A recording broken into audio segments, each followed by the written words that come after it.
Enfin, il y a beaucoup de débats comme ça qui sont possibles. Voilà. En tout cas, personnellement, je suis antisioniste, et je dirais même, avant même d'être à l'UGF, puisque les premières occasions de lutter pour la Palestine, ça remonte à la guerre de Séjour, en 1967, où je me souviens à Strasbourg de voir distribuer des tracts dans un restaurant universitaire juif, et où, bien sûr, comme on peut le penser et deviner, j'ai été légèrement bousculé, on va dire. En 1982, pour compléter rapidement cet autoportrait, pour la première fois, j'étais antisioniste, mais pas en tant que juif. Moi, j'étais antisioniste parce que j'étais militant d'extrême gauche depuis un peu avant 1967. Et il se trouve qu'en 1982, vous vous rappelez peut-être, c'était l'invasion du Liban par les troupes sionistes. Là, c'en était trop. Et avec quelques amis, on était 6 ou 7, tous juifs d'ailleurs, ou juifs, à Strasbourg, on s'est décidé pour la première fois à manifester notre antisionisme en tant que juifs. Et c'était un tournant, un événement, parce qu'habituellement, évidemment, avant, c'est pas du tout ça qu'on faisait. Et pourquoi on a fait ça? En fait, c'est le sionisme, c'est l'État d'Israël qui nous obligeait, et ses amis en France, en Europe, comme le CRIF, c'est eux qui nous obligent à nous définir en tant que juifs, pour la simple raison, on y reviendra sûrement, que le CRIF en France, il y a l'équivalent un peu partout, aux États-Unis, dans d'autres pays européens, mais en France c'est particulièrement grave et prégnant. Le CRIF prétend, qui est donc le conseil représentatif, enfin qui se dit représentatif des institutions juives de France, il prétend parler, quand il parle, dans l'opinion publique, vous savez qu'il parle souvent, et dans des médias auxquels on n'a pas accès, nous autres, en général, il parle au nom, dit-il, des Juifs de France. Et c'est déjà une escroquerie, parce que le CRIF rassemble certes un certain nombre d'associations qui peuvent être soit religieuses, soit laïques, et donc en réalité, il ne parle qu'au nom des membres de ces associations, et pas au nom de tous les Juifs, parce que tous les Juifs, évidemment, et c'est loin d'être le cas, ne sont pas membres, la plupart des Juifs en France ne sont membres d'aucune organisation juive, ni celles qui sont en CRIF, ni l'UGFP. Bon, nous sommes quelques centaines en France, c'est pas beaucoup, mais en même temps, c'est important pour justement faire cette distinction et pour ne pas laisser croire que parce qu'on est juif, on est automatiquement aux côtés des criminels de guerre israéliens, et ceci depuis l'instauration de l'État qui se dit juif et démocratique. On verra qu'il y a une légère contradiction dans ces termes. Alors, j'en viens, on m'a demandé de traiter à la fois de la question de savoir s'il y a une fascisation de l'État d'Israël, parce qu'il y avait un point d'interrogation, mais la question qui m'a été suggérée, et en même temps de parler de la question du BDS, le boycott des investissements sanctions, aussi bien en Israël qu'en Palestine, bien, et aussi de dire un petit mot de la politique de notre président François Hollande. Alors je vais essayer de faire ça, mais en insistant surtout sur le premier point, c'est-à-dire la question de l'éventuelle fascisation de l'État d'Israël. Alors, je précise que j'ai choisi explicitement, parce que le sujet est beaucoup trop vaste, j'ai choisi explicitement de m'attacher à un certain nombre de lois. Il y en a 38 exactement, mais rassurez-vous, je ne parlerai pas de tout, de lois et de projets de loi qu'on peut qualifier de discriminatoires, principalement à l'égard des 20% de population palestinienne qui sont des citoyens d'Israël et qui, comme vous le savez sans doute, ne jouissent pas du tout des mêmes droits que les Juifs. Donc je donnerai le contenu d'un certain nombre de ces textes de loi. Certaines sont des lois déjà existantes, d'autres sont des projets, et on verra qu'effectivement, en Israël, il y a des débats, et parfois la Cour suprême casse des lois ou des décisions qui sont prises par d'autres instances. Donc, de toute façon, on ne peut pas dire que c'est le fascisme, parce que sinon, il n'y aura pas de Cour suprême pour casser un certain nombre de choses qui, à nos yeux, sont tout à fait antidémocratiques. Alors, avant ça, je ne résiste pas sur la question justement d'une éventuelle fascisation à faire état d'un symptôme qui me paraît effectivement grave. Alors j'ai tiré ça d'un texte d'Alain Grèche, qui écrit souvent le monde diplomatique, et qui date de mars 2014, pardon. Et Alain Grèche qui parle du ministre des Affaires étrangères, M. Avigdor Lieberman. Son parti s'appelle Israël Beitenu, c'est-à-dire Israël notre maison. En parenthèse, Avigdor Lieberman, il n'est pas un Sabra, il n'est pas né là-bas en Israël ni en Palestine. C'est un Ukrainien dont le métier là-bas était videur de boîte de nuit. Et on peut dire de cette façon qu'il n'a pas changé de travail, puisque maintenant il se fait videur de Palestiniens. Alors Avigdor Lieberman, effectivement, dans son programme, il était déjà question il y a quelques années de déporter les Palestiniens en Jordanie. Il disait qu'il n'y a pas besoin de créer un État palestinien, parce qu'il y en a déjà un, c'est la Jordanie. Effectivement, il y a une majorité de Palestiniens, de gens venus de Palestine qui habitent la Jordanie. Voilà, mais enfin, c'est évidemment pas la solution.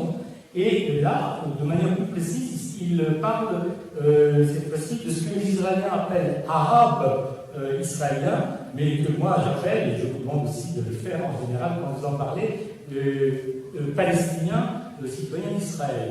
Parce que ça, c'est c'est une grande entourloupe qui vient de la part de l'État d'Israël, des gouvernements qui soient de gauche comme de droite, c'est de considérer que ces gens que nous nommons les Palestiniens, qui vivent en Palestine depuis très longtemps, qui existaient dans l'Empire ottoman, et qui avaient des institutions d'une société civile dès le début du XXe siècle, comme le raconte très bien, par exemple, Elias Sambar dans tous ses bouquins, eh bien, ce sont les Palestiniens. Or, les Israéliens les appellent toujours arabes, sous-entendu, c'est des envahisseurs. C'est eux qui ont envahi le territoire. Donc nous, les Juifs, nous sommes là depuis 3, 4 ou 5 000 ans, je ne sais pas exactement, quand est-ce qu'ils font démarrer ce processus. Alors Lieberman, c'est même pas le ministre le plus d'extrême droite dans le gouvernement actuel de M. Netanyahou. Il y a pire, un certain Naftali Bennett, du parti qui s'appelle le Foyer Juif.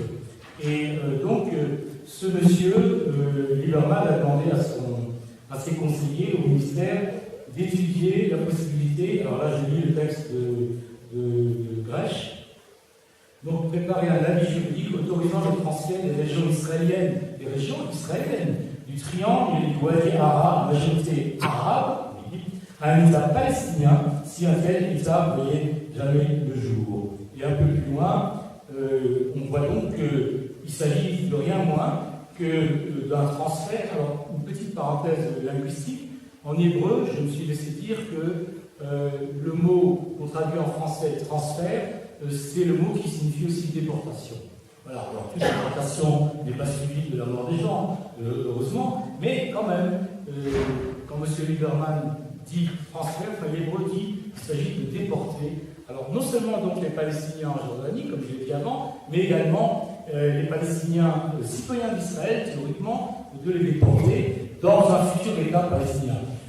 Si je voulais faire un peu d'humour peut-être déplacé, je dirais que comme de toute façon Israël va empêcher qu'il y ait un État palestinien, donc au moins ce risque-là de se retrouver dans un État palestinien s'annule de lui-même. Enfin, c'est peut-être pas très drôle pour les populations concernées. En tout cas, ce qu'on peut dire pour terminer sur ce point, c'est que ça souligne bien que Israël tend de plus en plus, ça c'est depuis que la droite est venue dans les différents gouvernements, parce qu'avant il y avait les travaillistes, bon après c'est le Hérout, la droite, les différents partis de droite, aujourd'hui ça continue, et chaque gouvernement israélien, et chaque Knesset, c'est-à-dire chaque Assemblée nationale israélienne, est de plus en plus à droite, et même à l'extrême droite. Bon, M. Lieberman, on pourrait le comparer à Jean-Marie Le Pen ou à sa fille bien-aimée.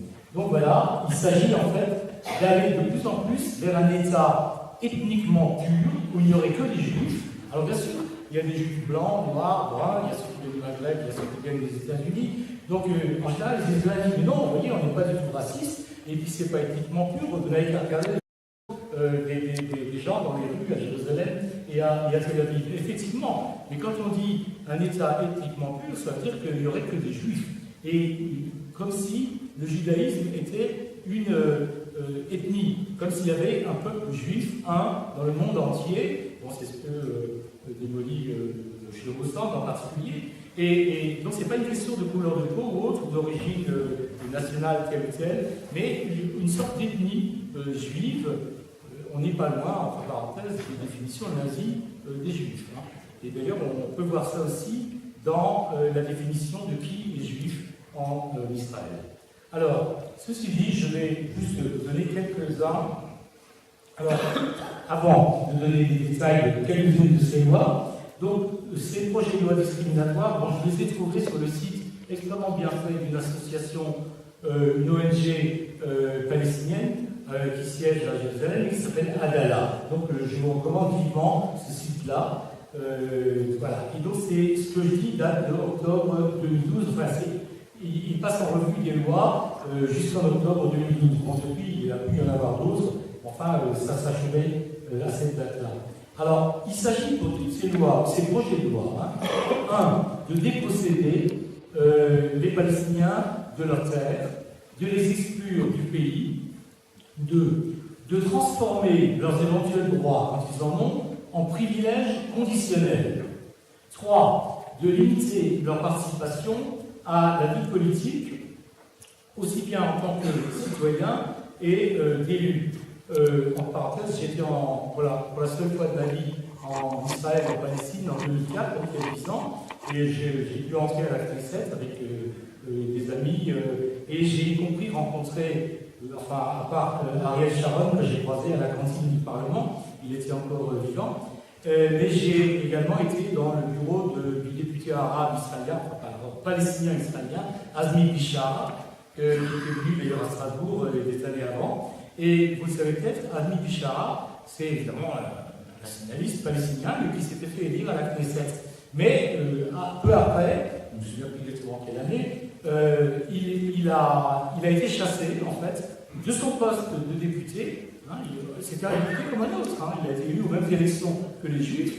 Bon, mais il a été chassé, et sous le prétexte, si je me souviens bien, qu'il avait fait un discours anti-israélien quelque part en Syrie. Et depuis, il peut mettre les pieds dans ce qui était quand même son pays, et où il était député. Bon, imaginez la même chose en France. Déjà là, c'est des choses assez inquiétantes. Alors ensuite, donc limiter la participation des citoyens palestiniens à la vie politique. Alors, vous le savez sans doute, les Palestiniens ne sont pas appelés à faire leur service militaire. Probablement que les gouvernements israéliens ne les considèrent pas comme des citoyens suffisamment fiables et aptes à défendre leur nation ou leur État. Mais ça a une conséquence assez grave, cette chose-là, c'est qu'il y a un certain nombre d'avantages que les citoyens israéliens obtiennent dans la mesure où ils ont fait leur service militaire. Donc vous voyez que là, déjà, il y a une discrimination par le service militaire. Hein, vous ne faites pas votre service militaire, bon, c'est l'État qui décide que les Palestiniens ne sont pas suffisamment, ils n'ont pas confiance en eux, donc ils sont dispensés. Mais du coup, il y a plein de choses qui leur échappent aussi dans la vie sociale, professionnelle, etc. Bien, donc ça, vous voyez comment déjà ça fonctionne, un régime d'apartheid pour une catégorie de population qui représente quand même 20%, hein. C'est 1 sur 5, c'est pas rien. Hein. Bon, alors il y a aussi la criminalisation d'un certain nombre d'actes de parole, et il y a le fait, alors oui, c'est privilégier les juifs israéliens pour les allocations de l'État, donc c'est le point que j'ai dit avant, c'est lié à la question de faire ou pas son service militaire. Alors, il faut savoir quand même que, bon, je ne dirais pas que l'État d'Israël soit un État fasciste, je ne sais même pas s'il envoie une fascisation, d'ailleurs je ne sais même pas si le terme fascisation est bon. En tout cas, ce que je sais, ça c'est certain, c'est qu'il y a un certain nombre à la fois de choses qui s'y passent, des actes de la part du gouvernement, de la part des institutions, de la part de la police, etc., et de la part d'une partie même de la population d'extrême droite, qui alors sont complètement contraires au fonctionnement d'un État démocratique comme nous le connaissons encore dans notre propre pays. Alors, et il y a aussi ce que j'ai dit avant, la question de la Cour suprême. Alors, pour vous donner un exemple qui est très récent, les Israéliens avaient décidé il y a quelque temps de construire un grand camp de concentration dans le sud du désert, du Sinaï, qui s'appelle Holut. Et il y avait, paraît-il, il était prévu qu'il puisse rassembler 10 000 personnes. Alors, pas des personnes à peau blanche, mais des personnes à peau noire, c'est-à-dire des Africains qui cherchaient refuge. Alors ils traversaient l'Égypte, enfin ils venaient de leur pays, l'Éthiopie, les autres pays de la corne ouest de l'Afrique, et ils cherchaient refuge, ils traversaient l'Égypte, ils traversaient une partie désertique, et puis ils allaient en Israël, donc de même qu'il y a des Maghrébins qui viennent par la Méditerranée ou par l'Espagne, qui essaient de venir en France ou en Grande-Bretagne d'ailleurs. Or, il faut savoir que donc ce plan, alors il y a d'une part il y a un véritable racisme, on peut même dire, alors il n'apparaît pas comme un racisme d'État parce qu'on entend parfois M. Netanyahou critiquer des manifestants vraiment fascistes, comme il y en a eu là cet été, il y a eu des manifestations fascistes qui étaient ouvertement anti-noirs, où ils criaient les Soudanais au Soudan, par exemple, les Éthiopiens en Éthiopie, etc. Je ne parle pas ici des falachas, c'est-à-dire c'est des juifs éthiopiens qui, eux, avaient été, comment dire, importés en Israël il y a déjà plus longtemps par une opération tapis volant, comme ils disent les Israéliens, puisque c'était là les tribus perdues, celles qui avaient connu comment dire, la reine de Saba, Salomon, etc. Ça remonte à la plus haute antiquité, avec une grande part de mythologie certainement. Bon, ceux-là, c'est des juifs. Et vous les voyez, effectivement, dans l'armée. Personnellement, quand j'étais dans un checkpoint pour aller en Cisjordanie, un territoire occupé, je me suis retrouvé alors, avec des centaines de gens coincés dans ces grillages qui partout nous font passer comme des bestiaux, n'est-ce pas, de l'autre côté. J'ai été face à une jeune falacha qui était sur un truc en béton comme ça, avec son ousil à la main, et qui surplombait absolument tout le monde. Je me suis dit à ce moment-là, mais comment ils font les Palestiniens autour de moi, les jeunes, les vieux, les enfants, les femmes qui devaient attendre des heures parfois sous le soleil de la pluie, mais comment ils font pour supporter la morgue de cette jeune-là et il faut savoir que, en plus en Israël, parmi les juifs, il y a aussi du racisme. C'est-à-dire en haut, on pourrait dire, parodier un peu les seigneurs, c'est les Ashkénazes, personnellement je suis Ashkénaze, donc juif d'origine allemande. En dessous, il y a les séfarades, ça c'est les juifs qui viennent du Maghreb ou des autres pays arabes, du Moyen-Orient, les Irakiens, etc. Bon, déjà, entre les séfarades et les Ashkénazes, il y a un certain mépris de la part des Ashkénazes contre les séfarades.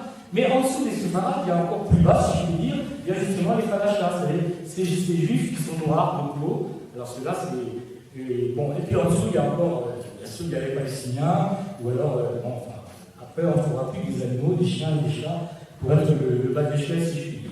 Voilà. Alors, je vais vous donner quelques... Alors, donc les lois, souvent, dont je vais parler maintenant un peu plus en détail, elles essayent de contourner justement le jugement parfois démocratique de la Cour suprême. Alors, je parlais de Holod, j'ai oublié de dire que justement, la Cour suprême israélienne a récemment exigé la fermeture du camp de rétention, de concentration de Holod. Bon, tant mieux, mais je ne sais pas ce qui va arriver avec les dizaines de milliers de Noirs, je parle de Noirs qui ne sont pas juifs, et qui sont certainement des réfugiés, des immigrés, des sans-papiers, comme on en connaît aussi pas mal dans notre propre pays. D'autant plus que, comme je l'ai dit, il y a eu vraiment des manifestations telles qu'on n'en voit même pas en France. On sait qu'il y a beaucoup de fascistes en France, mais ils n'osent pas encore, pour l'instant, ça viendra peut-être, mais ils n'osent pas encore organiser des manifs où ils diraient, bon, les nègres dehors, les Marocains au Maroc, etc. etc. Bien. Voilà. Alors, donc, ces lois, d'ailleurs, ne sont pas nouvelles. Si on avait vraiment beaucoup de temps, on pourrait remonter à la création même de l'État sioniste, en 1948. Il y a eu tout de suite des lois qui restreignaient les libertés et qui, au fond, essayaient d'implanter l'idée que l'État d'Israël, c'est un État juif, et pour les juifs, par les juifs, etc. Bien. Alors, voilà. Donc, je rentre un petit peu, je vais vous donner quelques éléments, mais pas tout, bien sûr, de ces lois. Alors, par exemple, la numéro 1, concernant les terres des réfugiés et des déplacés. Ces terres peuvent être vendues à des personnes privées sans qu'il y ait la possibilité pour les propriétaires d'en demander restitution. Alors, il y a un organisme israélien qui s'appelle JNF, Jewish National Fund, qui gère en fait 93% des terres en Israël. Bon, un Palestinien ne peut pas acheter de terre en Israël. C'est comme une espèce de propriété d'État qui appartient au peuple juif en général. D'une certaine façon, j'en suis aussi copropriétaire bien malgré moi. Puisque le peuple juif, pour les dirigeants sionistes, c'est pas seulement les juifs israéliens, c'est tous les peuples, c'est tous les juifs du monde. Hein. Et comme je le racontais tout à l'heure à quelqu'un, si demain, par malheur, je décidais d'aller en Israël, et étant donné que j'ai une mère juive, et aussi un père juif d'ailleurs, je pourrais automatiquement recevoir un passeport israélien. Pas de problème, hein. Je vous garantis que je ne le demanderai pas.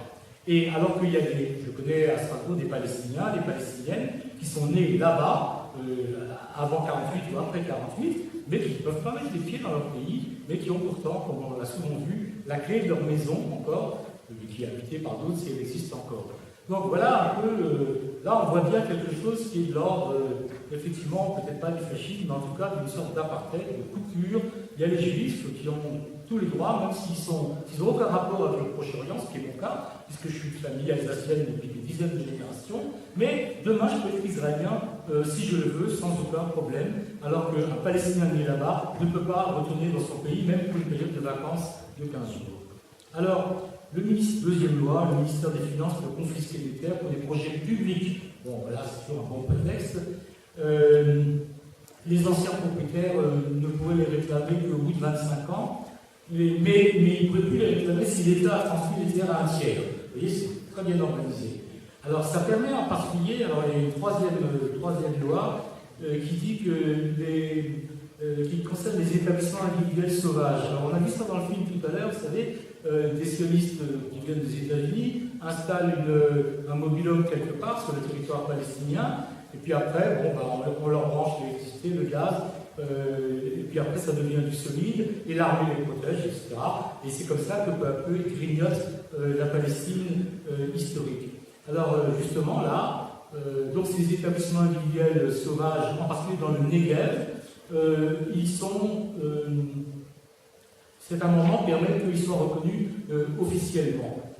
Alors ça ne concerne pas les Bédouins, parce que vous savez, on a beaucoup parlé des Bédouins du Negev, qui ont encore des villages, Al-Araki, qui a été rasé 20 fois peut-être, mais les Bédouins restent. Hein, ils ont compris qu'il ne faut pas s'en aller, ils logent sous de la tôle, sous des trucs en tissu, mais ils ont décidé qu'ils ne bougeront pas.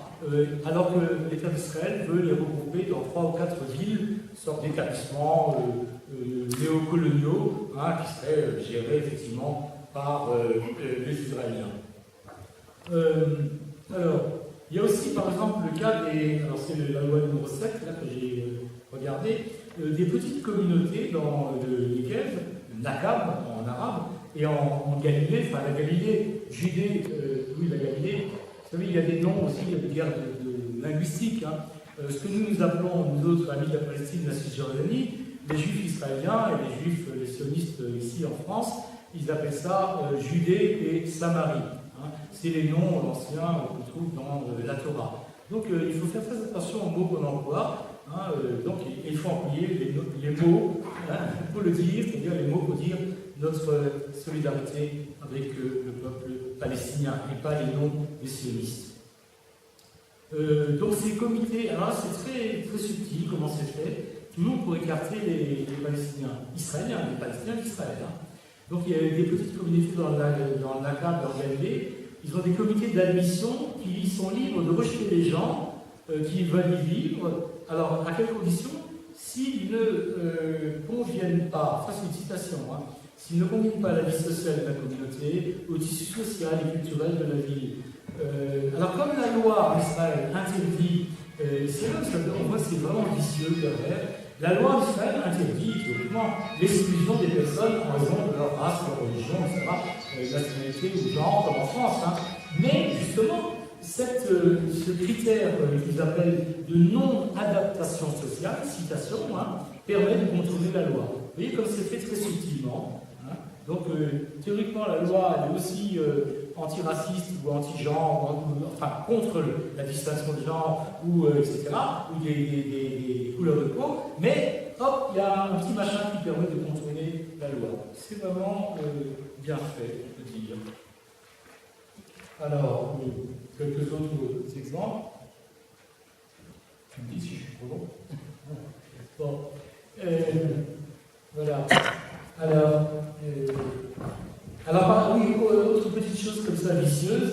concernant les allocations parentales, comme les allocations familiales chez nous. Elles ne sont pas versées pour les enfants non vaccinés. Alors là aussi, ça concerne en fait les Bédouins. Parce que comme la plupart des Bédouins n'ont pas accès aux soins, et bien du coup, voilà, ils ne sont pas vaccinés, et du coup, ils ne bénéficient pas des allocations familiales. Vous voyez comme tout est très bien organisé. Alors, je vais un peu plus loin.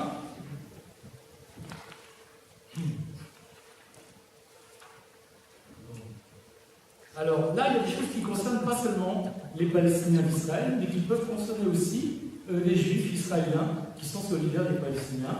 Bon, c'est le cas de plusieurs associations. Moi, quand j'étais en Israël et en Palestine il y a 10 ans, j'ai vu par exemple, comment il s'appelait, Jeff Halper, un juif d'origine américaine, et qui est le dirigeant d'une association de médecins pour les droits de l'homme, et avec qui que j'ai accompagné un jour en territoire occupé, où ils allaient installer plusieurs cabinets médicaux, une pharmacie pour soigner les gens, etc. Ce qui prouve que la coopération, la collaboration entre les Juifs et les Palestiniens, musulmans, chrétiens, ne pose aucun problème. Et d'ailleurs, on a été très bien reçus dans cette municipalité, parce qu'on ne venait pas avec des vapeurs, ou des tanks, des missiles, ou des choses comme ça, mais on venait apporter une solidarité médicale. Et donc, voilà. Il n'y a aucun problème. Donc il y a pas mal d'associations à Jérusalem ou à Tel Aviv où il y a à la fois des juifs israéliens et des palestiniens qui peuvent être chrétiens ou musulmans. Donc ces associations, c'est pas bien, c'est l'horreur ça pour les gouvernements israéliens. Et donc ils ont sorti des lois exprès contre ça. C'est-à-dire que je donne deux là. Par exemple,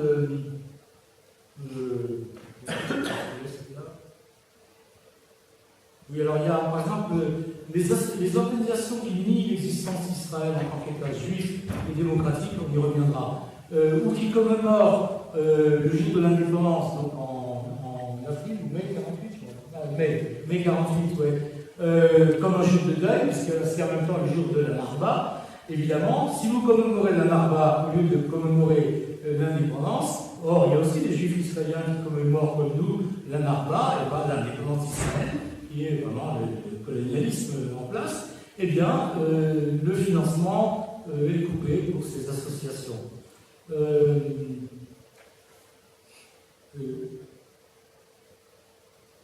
Par exemple, voilà, il y a aussi l'instauration, il y a quelques années, d'un serment de loyauté pour les demandeurs de citoyenneté, pour les Israéliens, donc loyauté à Israël comme État juif, sioniste et démocratique. Alors, même Mahmoud Abbas, je pense que malgré toute sa bonne volonté pro-israélienne, ne voudrait pas signer une telle chose, parce que c'est signer l'arrêt de mort de la Palestine, tout simplement. Alors, je voudrais dire un mot à ce sujet, sur ce fameux État juif et démocratique. Bon, là, je m'inspire de Michel Warshawski, notre camarade, qui expliquait ça très bien.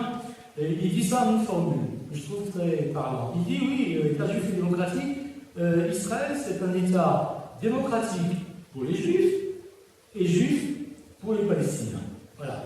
Et c'est ce qu'on appelle en français une philodossie, c'est un oxymore, parce que si les Juifs, ça veut dire que c'est un État que pour les Juifs, c'est ce qu'ils veulent actuellement, le gouvernement Netanyahou, et donc c'est un État, comme je disais tout à l'heure, en quelque sorte ethnique, même si ça ne tient pas compte de l'origine nationale des gens qui sont arrivés en Palestine, qui s'appelle maintenant Israël pour une bonne part. Quelle que soit leur origine, qu'ils soient des citoyens, des sous-chiens qui sont là depuis longtemps, des Gaulois, avec des grandes moustaches blanches, ou bien les gens venus d'autres pays, qui sont devenus français, il y a 10, 15, 3 ou même une génération, on est tous français, c'est l'égalité des droits pour tous. Voilà. Donc juifs et démocratiques, il y a une impossibilité complète. Si les juifs, c'est pas un État démocratique, et s'il est démocratique, du coup il est plus juif. Or, comme le projet sioniste, depuis le congrès de Bâle à la fin du XIXe siècle, c'est de trouver quelque part un foyer national juif où les juifs seraient entre eux et où enfin, croit-il,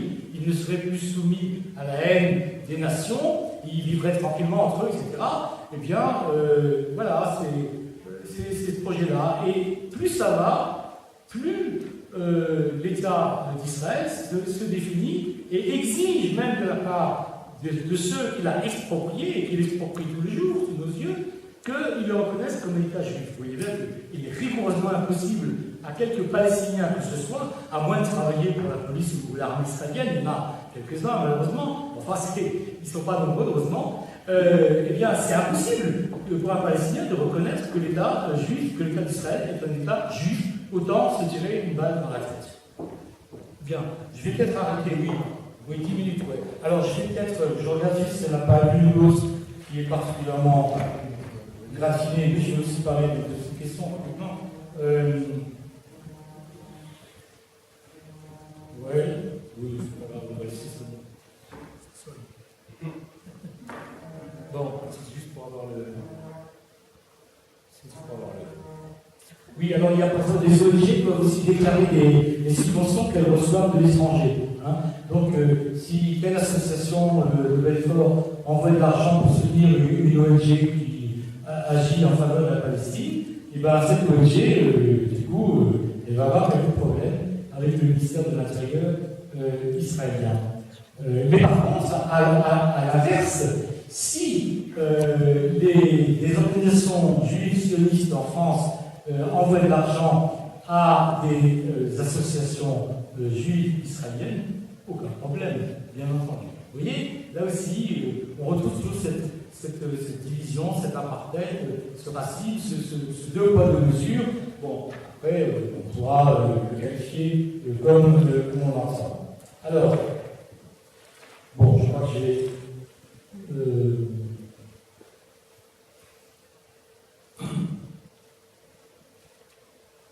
Oui, l'avant-dernière, la France, par exemple, une loi qui permet d'égaliser rétroactivement une colonie construite sur des terres privées palestiniennes.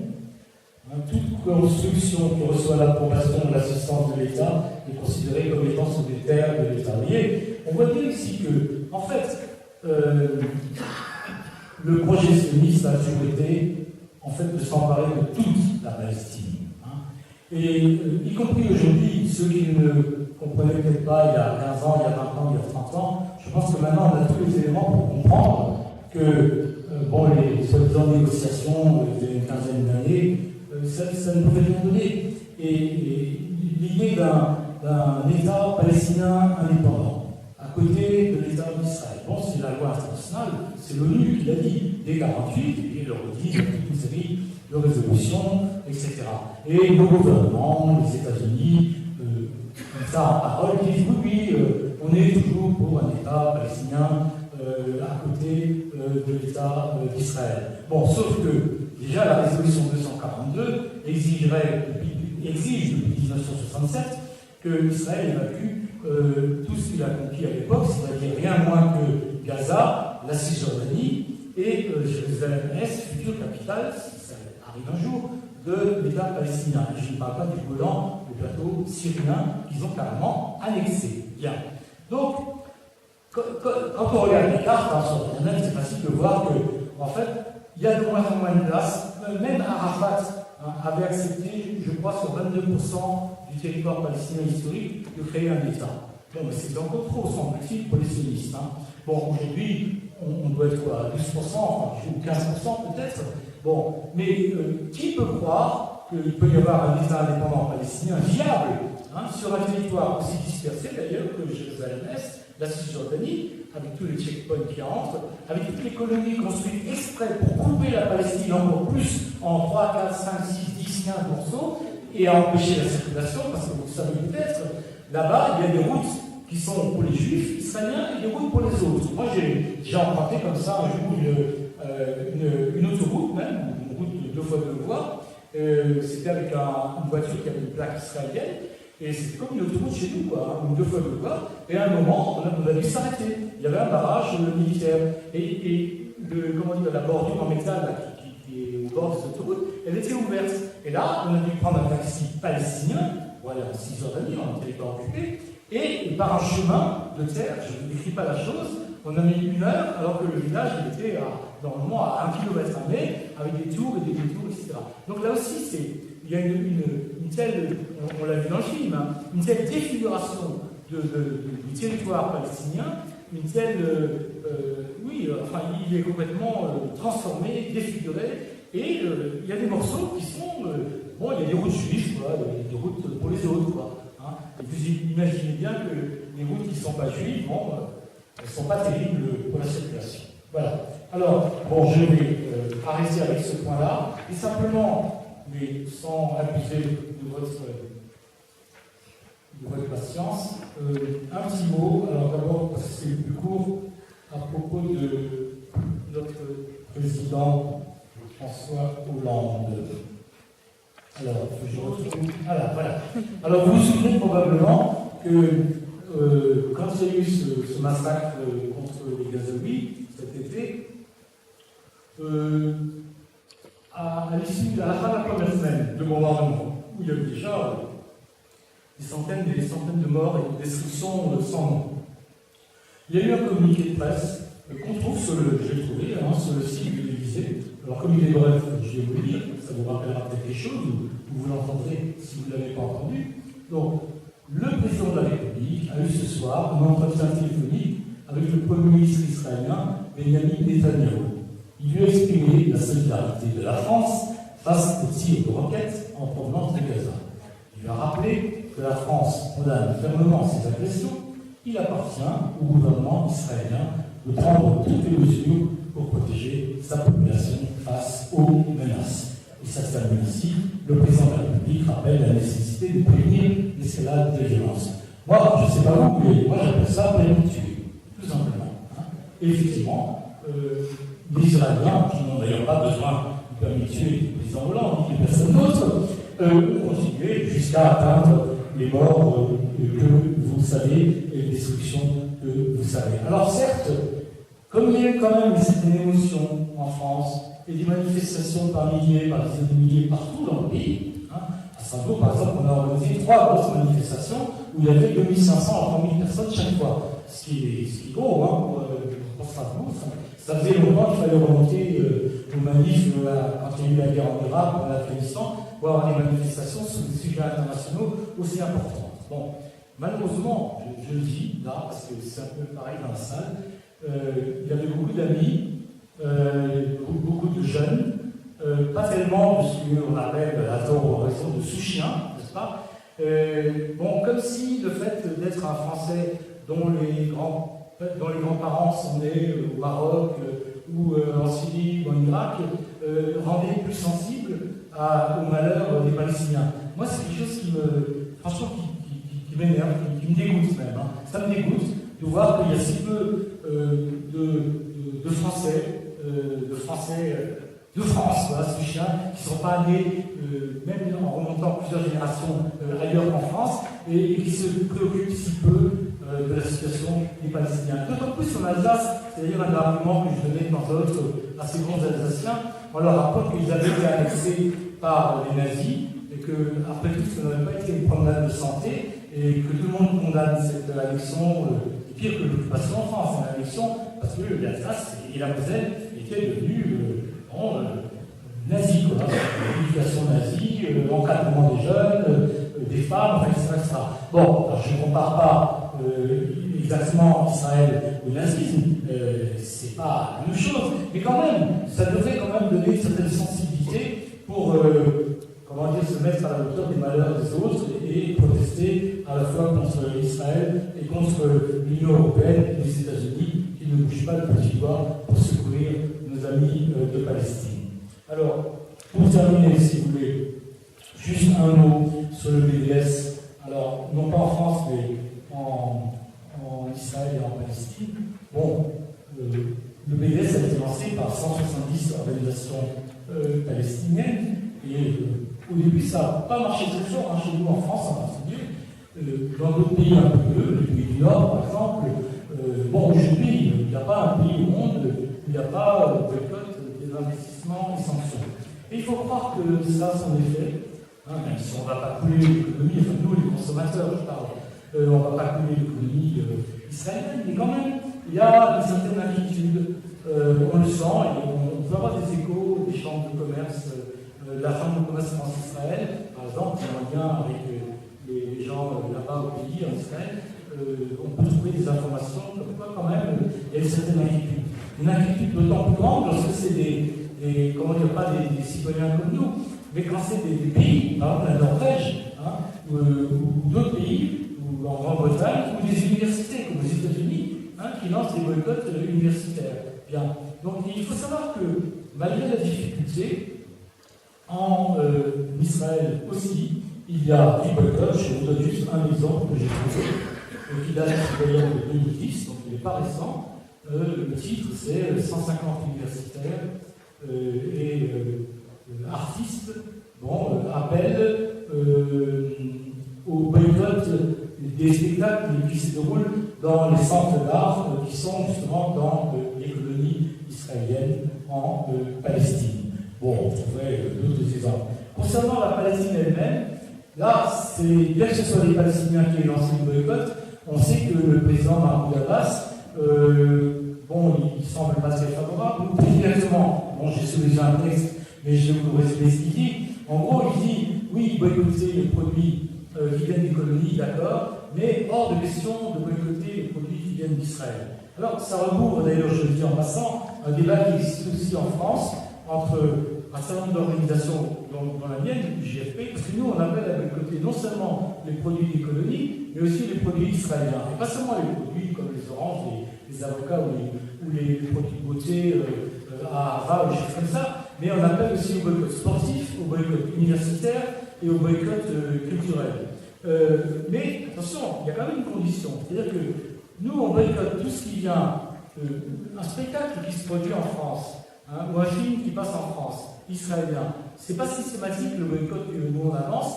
On avance qu'il faut boycotter à la condition que ce spectacle ait le soutien soit de l'ambassade d'Israël, de l'État d'Israël, mais par l'ambassade ici, soit d'organisations comme les différentes communautés juives ou d'organisations sionistes ici en France. Dans ce cas-là, on appelle à boycotter. Et bien sûr, on ne va pas appeler à boycotter les films de notre camarade Eyal Sivan, un grand cinéaste israélien qui habite en France, et il est clair que lui, quand on peut voir ses films, il ne reçoit évidemment aucun soutien du gouvernement israélien ni d'aucune organisation sioniste. Voilà. Donc il faut savoir que même en Palestine, même en territoire occupé, il y a des Palestiniens qui boycottent non seulement les produits qui leur sont volés dans les territoires occupés, mais aussi les produits israéliens. Et c'est pas toujours très simple, parce que vous voyez bien, en ce moment, on voit que il y a une mini-ouverture à Erez, c'est-à-dire vers Gaza, il y a des camions de ciment qui passent, oui je finis, il y a des camions de ciment qui passent, enfin pas assez pour reconstruire des dizaines de milliers de bâtiments publics et privés qui sont détruits. Et puis je sais pas, j'ai lu récemment, par exemple, les Palestiniens, ils aimaient bien les yogourts israéliens, et alors il y a des personnes qui disent, non, il faut les boycotter et produire nos propres yogourts. Voilà. Bon, c'est pour terminer sur ce mot-là. Merci de votre attention.